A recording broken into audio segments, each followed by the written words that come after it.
انس رضی اللہ تعالی عنہ نے روایت تے دے فرمائی چې کان النبی صلی الله علیه وسلم رسول الله صلی الله علیه وسلم بچی اذا دخل الخلا کل قضاء حاجت تتلو نزع خاتمه خپل غوتای مبارک به وباسلا. صحیح ده. نو مسله دا د جی چې کله هم یو سړی واشروم ته باتروم ته ځي قضاء حاجت د پارزي لامبلو د پارزي هر څه د پارزي او د سره لیکل شوی مقدس اوراق وی یا لیکل شوی د الله نوم لیکل شوی وی یا د رسول الله نوم لیکل شوی وی یا آیت کریمه لیکل شوی یا هر څه چې ور سره لیکل شوی پراتی نو په کار د چې هغه سکی کیدی بهر کیدی او بیا د قضاء حاجت تلاړ شي ځان سره دا وی نصیبات رومتا. صحیح ده جی. نو مسله خدا شوا د رسول الله سلام غوته مبارک وستل هغه هم په دې بنیاد و چې د نبی علیه الصلاۃ والسلام په غوته مبارک باندې سلی کړو الله رسول محمد یعنی محمد رسول الله. صحیح ده. په دې بنیاد باندې نبی کریم صلی الله علیه وسلم خپل غوته مبارک وستل بهر به کې خو ده د قضاء حاجت تللو. اوس کبل فرض قرآنی آیت یا نور سلی کلی شوی وی او آغا پټ وی ښکاری نه جبکی او کپڑا کی بند وی پټی نه ښکاری لکه تعویز مثال په تور باندې تعویز کی دن چې دی هغه قرآنی آیت لیکل شوی غاړي ته خلکو اچولی او هغه بند دی په کې مکمل تور باندې ښکاری نه نو هغه خیر ده څه مسله نه کوي ښه او بټکی پټی بندي بس صحیح ده. یا موبایل له مثال کے طور پر نو موبایل کې هم دنه خو ډېر صحیح کنه قرآن هم پکې احادیث هم پکې آیتونه هر څه پکې خو موبایل کې دنه پټ ښکاری نه نو چې داسې نو بیا خیر ده څه مسله نشته او په داسې نه ښکاری نو هغه بیا اول بهري ښودل پکار دی او داسې د هغې سره یو ځای نه دنه تلل نه دي پکار. حتی چې لکه پرون موږ هغه دعا ښودلې وه که نه چې واشروم ته ځې نو دعا به وې اللهم انی اعوذ بک من الخبث والخبائث. نو دا دعا به هم اله وی چې کله د باتروم نه بهري دنه به نه وی چې بهري لا ننوتې نه نو هغه وخت کې به دا دعا ووي د هغې نه بعد به ننوځي او کله چا نه هېره شي بهرې ونه وی ننوځي بیا ورته ور یاد شي په تادۍ کې که نه کله کله سړی په تادۍ کې حاجت ضرورت مجبوري نو په تادۍ کې چې د بهر ونه ویل او دننه لاړې نو بیا به په ژبه نه وی زړه کې به وي په زړه کې ویلی شي. فرمایي چې نبي علیه السلام به کله د قضاء حاجت اراده وه براز هم قضاء حاجت ته ویلی کېږي نو نبي علیه الصلاۃ والسلام به لرې لاړو تر دې چې د خلکو نه به پناه شو. طریقه هم دغه ده قضاء حاجت دپاره سړی ځي نو لرې لاړ شي چې د ده عورت او د ده نور چې کوم پټ څیزونه دي دی نه غواړي چې خلک یې ویني نو ښه ده چې هغه د خلکو نه پټ وساتي او څوک یې ونه ویني. نو پخوا خو به دغه واشرومونه خو به نه وو کورونو کې د لیټرونه به نه وو خلک به تله بهر ته لرې به تله نبي علیه السلام به ډېر زیات لرې تلو.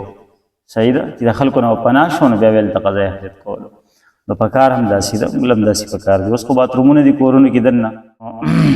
وعن ابي موسى قال كنت مع النبي صلى الله عليه وسلم.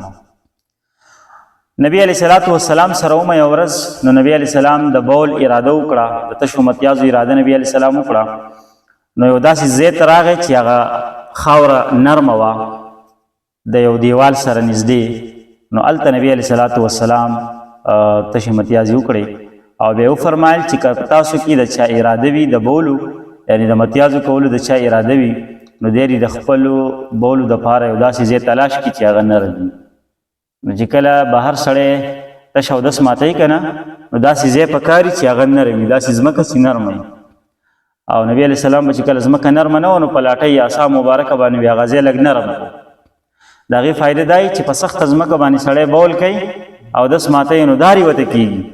او کپړې ګنده کېږي او چې په نرمه ځمکه باندې کوي نو بیا د کپړو د ګنده کېدو خطره نه وي. دلته یو سوال پیدا کېږي چې رسول الله وسلم د دیوال سره اودس مات کو حالانکه پردي دیوال ته اودس ماتول دا خو جایز نه دي. صحیح ده که نه پردي دیوال ته چې تا اودس ماتې د چا د کور دیوال دی نو جواب دا دی چې ګوره د عام ځای و دا د چا د کور دیوال نه و یو عام ځای و هر چا به هلته اودس ماتو. صحیح ده جي.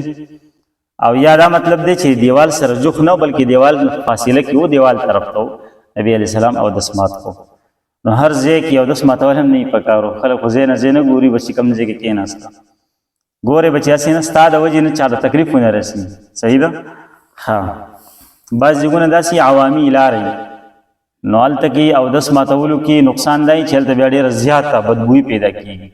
نو داسې ځای کې هم اودس نه ماتول پکار بالخصوص زموږ جومات کې چې دا استنجاخانې کمې دي هر جومات کې چې کوم ځای کې استنجاخانې نو استنجاخانه معنی دا ده چې دلته استنجا وکړه دا معنی نه ده چې دا هلته کې اودس مات کړي نو خلک دلته اودس ماتوي تش اودس هم نري ماتول پکار جومات کې بدبویي پیدا کېږي تش اودس سړی بهر مات کړي بیا دې راشي جومات کې دې څه وکړي استنجا وکړي دا طریقه نبی علیہ السلام به کله د قضای حاجت اراده کوله نو خپلې کپړې مبارکې به هغه وخته پورې نه اوچتولې تر څو پورې به چې ځمکې ته نه و نږدې شوی دا د حیا او د شرم تقاضا ده څو پورې سړی د بره نه مطلب دا ځان نه ښکاره کوي چې کله نږدې شي ځمکې ته جو بس بیا دې ځان ښکاره کړي اگر چې تا څوک ویني او که نه ویني نو حیا تقاضا ده هونه روایت دی چې نبی علیہ السلام فرمایي لا یبولن احدکم فی مستحمی په غسلخانه کې وایي متیازي مه کوئ ښه په تاسو کې څوک په غسلخانه کې متیازي نه کوي اودس دې نه ماتوي ثم یغتسل فی دلته اودس مات کوي بیا پکې هلته لامبي او یتوضا فی یا پکې اودس کوي نو فإن عامة الوسواس من ځکه چې زیاتې وسوسې د دې د وجې نه وي غسلخانه چې په کوم ځای کې سړی صرف لامبي صحیح ده کموډ پکې نه وي د لامبلو ځای د لامبلو په ځای کې وي اودس مه ماتوئ نو اوس یاد ساتئ دلته یوه خبره چې کله یو ځای داسې دی یو غسلخانه داسې ده چې هلته اوبه جمع کېږي او د وتو انتظام صحیح نشته منفذ یا سوری پکې داسې نه دی نشته مستقل انتظام نشته چې هلته اوبه وځي بلکې اوبه جمع کېږي نو په هغې کې خو بیا واړه بول کول یعنې اودس تش اودس ماتول دا مکروه تحریمي دي ځکه چې ظاهره خبره ده چې دا اوبه پکې جمع کېږي نو ستا هغه تش اودس به پکې هم جمع شي یا چې تا هلته لامبې یا چاردام کې نو به تا ټولېداري کېږي کپړې به دې ګنده کېږي نو چې داسې غسلخانه وي چې هلته اوبه جمع کېږي او اوزي تې نه یا ځمکه نرمه ده جمع کېږي نو په دغه ځای کې تش اودس ماتول دا مکروه تحریمي دي او که بالفرض داسې غسلخانه ده چې هلته نه اوبه وځي نه یې سارېږي فورا وځي لکه نن سبا چې زموږ څنګه غسلخانې دي او زموږ دا کم RCC غسلخانې چې دي په دې کې هم کله کله ګورې هغه سوری بند شي او اوبه جمع کېږي نو احتیاط به کوو ښه دې کې او که بالفرض داسې غسلخانې وي چې اوبه ترې وځي نه جمع کېږي نو په هغې کې واړه بول کول یعنی تش اودس ماتول مکروه تحریمي خو نه دي خو بیا هم پکې کراهت شته ناپسندیده عمل دی مکروه تنزیهي دي ښه کار نه دی ښه کار نه دی په کار دی چې سړی بل ځای اودس مات کړي او بیا به غسلخانې کې غسل وکړي نو کوم ځای چې ستا د لامبلو دپاره دی د غسل دپاره دی نو هلته اودس ماتول نه دي په کار ښه ځکه بیا وسوسې د دې د وجې نه جوړېږي شکي هغه شکي بیماریان نه شک هغه بیماري چې هغه خلکو ته لګي د دې د وجې نه یاره زما کپړو ته به داري شي اوس خو ما مخکې متیازې وکړې داري به شي کپړې به مې بېلما جسم به مې بېلما شي په ځان به اوبه راشي 2 بالټي 3 بالټي به خالي کړي او یقین به نه راځي اطمینان به ورته نه میلاویږي چې یار زه پاک شوی یم او که نه نو دغه وسوسې وایي د دې د وجې نه کېږي لهذا دغه ځای کې د بل روایت کې راځي چې نبی علیه الصلاة والسلام فرمایي لا یبولن احدکم فی حجر چې کوم ځای کې سوری صحیح ده ځمکه کې یا خټ کې یا پار ځای کې نو هغې طرف ته متیازي مه کوئ هلته به اودس نه ماتوئ ښه ځکه چې دا سوري موري چې په کوم ځای کې که نه نو دا اکثر د مارانو لړمانانو جای دي کورونه نو خطره پکې داسې نه چې دا هغسې نه مار راوځي او نقصان در کړي 9.5 کروڑ روپۍ دله ضایع کړي نو دا خو بهرحال لکه خطره ده پکې نو د دې ګوره نبي علیه السلام هر طرف ته سوچ کړی دی که نه نو دې سرو طرف ته چې دی نو تاسو څه مه کوئ اودس مه ماتوئ ښه یو خو دا وجه ده او دیمه دا وجه هم کیدی شي وایي دا سوري موري چې کوم وي دلته جنات او شیطانان نو دا هم نقصان ورکوي ښه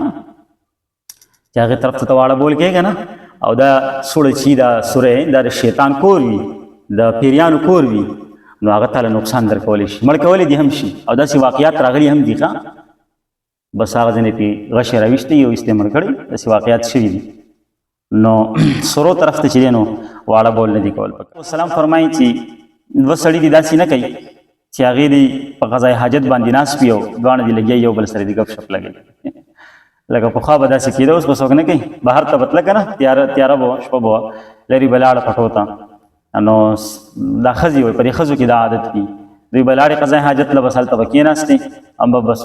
قضای حاجت شروع هم به ګپ لګوو د خلکو غیبتونه به یې کوله ګپ شپ به یې لګوو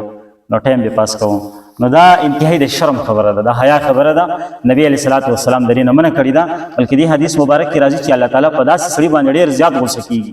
ډېر زیات غضبناک کېږي په داسې سړي باندې چې ناس قضای حاجت دي او ګپ لګي نو پخوا خو به داسې کېده بهر به دوو دریو ګپ شپ لګو اوس هم مطلب دا دی چې یو سړی باتروم ته لاړ شي